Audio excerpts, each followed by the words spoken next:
Salut tout le monde. Vous vous demandez ce que je fais là? Vous allez très vite le savoir. Je m'appelle Robin et aujourd'hui je vais vous présenter quelques techniques en plein air. Donc on va... Robin! C'est quoi, tu m'as oublié? Je m'appelle Nicolas Chouinard et moi et Robin, on est là pour vous parler de comment bien gérer ses déchets humains en forêt. Premièrement, on va vous parler du pipi, puis on va finir ça avec le caca. Bon, à cette heure je sors, là, faut que je finisse.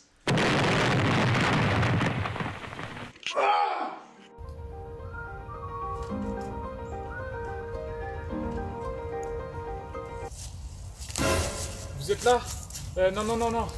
Non, j'étais juste en train d'arroser ce grand bonhomme. J'étais juste en train de me balader avec ma famille, puis j'ai voulu faire une petite pause technique, alors je suis venu au pied de cet arbre. C'est vraiment un bon réflexe de venir le faire au pied d'un arbre, que ce soit pour les hommes ou pour les femmes. Juste, il faut faire attention comme on le fait en se baissant. Mais on va vous expliquer pourquoi c'est utile de le faire au pied d'un arbre. Oui, alors, petite voix off pour vous expliquer ce qui s'est passé. En fait, ce jour-là, on s'est fait complètement happer par une tornade qui venait du sud. Et on s'arrête là pour la blague. On a juste eu des petits problèmes de raccord, donc du coup, je vous fais cette petite voix off pour vous expliquer.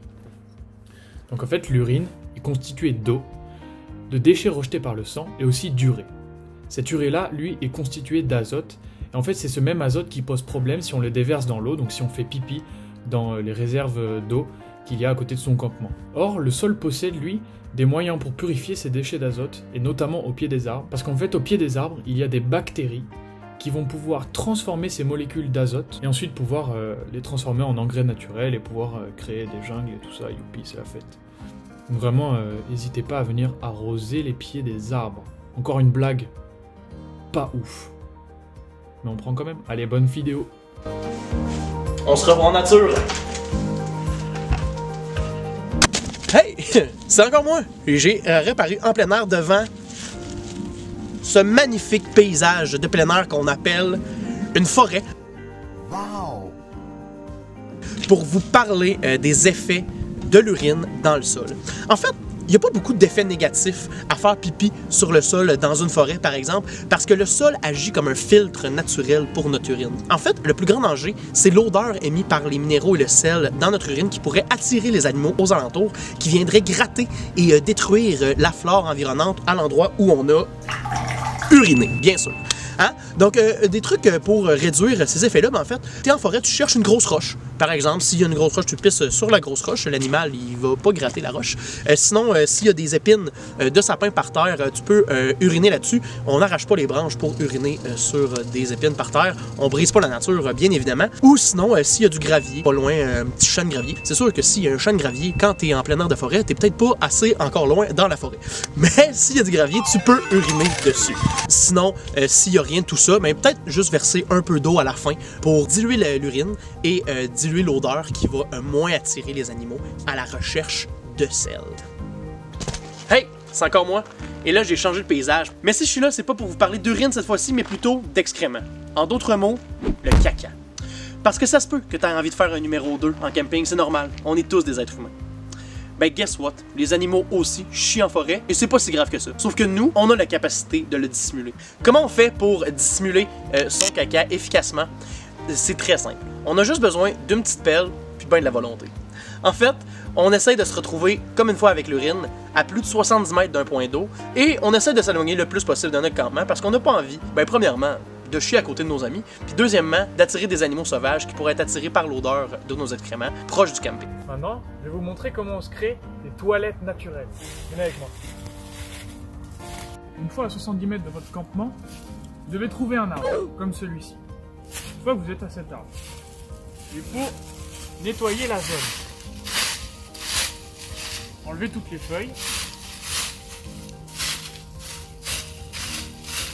Et dégagez-vous la zone pour éviter que ça vous chatouille.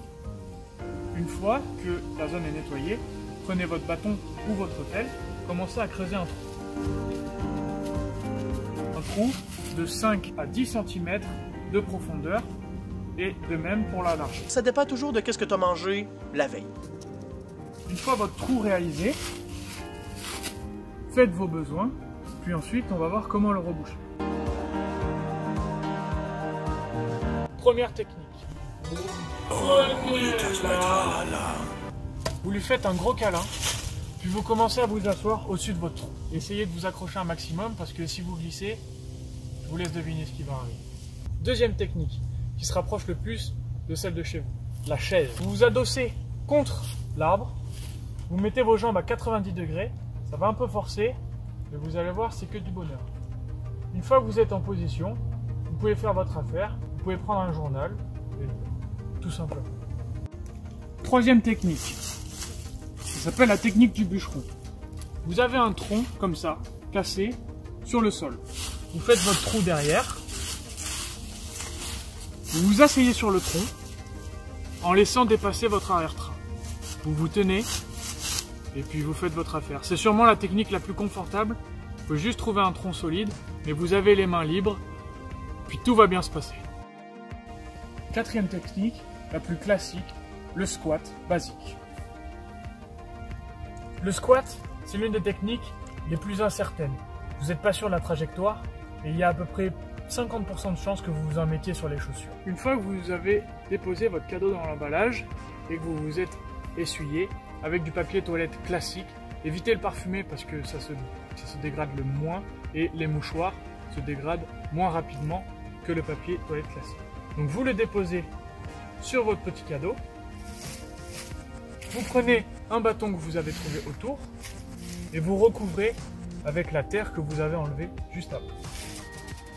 Ce bâton vous permettra aussi de regrouper le cadeau dans l'emballage si vous en avez mis à côté. Une fois que la terre est mise par-dessus votre cadeau, vous prenez les feuilles autour et vous camouflez.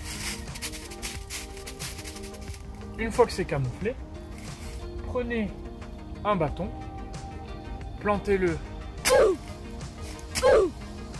et mettez une feuille par-dessus. Des feuilles assez grandes pour que ça puisse se planter quand même. Voilà, vous pouvez en rajouter une deuxième. Comme ça, les gens savent qu'il y a un truc, que ce soit vos amis avec lesquels vous êtes partis en forêt, ou alors des passants. S'ils ont envie de fouiller après, c'est leur problème. Pour vous mesdames, si vous avez vos petits problèmes de filles lorsque vous êtes en pleine nature, ne laissez pas vos tampons à même le sol ou ne les enfouissez pas. Prévoyez un sac où vous mettez vos tampons dedans et vous le ramenez avec vous. Ne le laissez pas dans la nature. Pour les grands groupes, creusez un plus grand trou, une sorte de tranchée, qui à la fin de votre séjour sera rebouché. Hey! Je veux juste te dire un gros merci d'avoir écouté notre vidéo. Merci vraiment à vous d'avoir regardé cette vidéo. Ça nous a fait super plaisir de la monter et de la tourner. Pour ma part, je suis encore en plein air, du coup je vais essayer encore d'appliquer toutes ces nouvelles techniques. Je vous donnerai des nouvelles. Puis, et n'oubliez pas, comme on dit, ça passe ou ça trace.